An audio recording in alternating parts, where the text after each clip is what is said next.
Meron ba kayong paboritong chicken barbecue? What's up guys? Kumain ako recently sa Vito's Barbecue. This is one of my pandemic discoveries. And nakakatuwa kasi sobrang dami na nilang branches ngayon.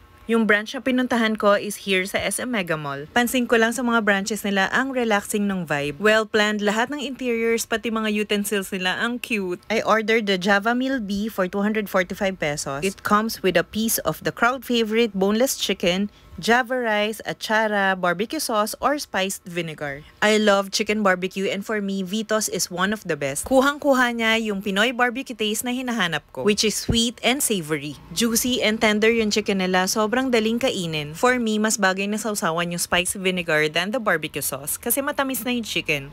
Love this chicken barbecue. Ang sarap din ng kasamang atsara. I also ordered their house longganisa. Sobrang tagal ko na nagka-crave sa longganisa. And I wanted to check if this is the taste that I was looking for. Okay to, siksik sa laman, garlicky, medyo manamis-namis and savory. Mapaparami ka ng rice dito kapag ito yung breakfast mo sa umaga. Ito yung tipong sauce pa lang, ulam na. My son loves this sauce, especially their Java rice. It's not too tasty, bagay lang kasi malasa na yung chicken nila. Pero ang sarap ng texture, alam mo yung may pagka-chewy, perfect parati yung pagkakaluto. Kayo, have you tried Vito's Barbecue?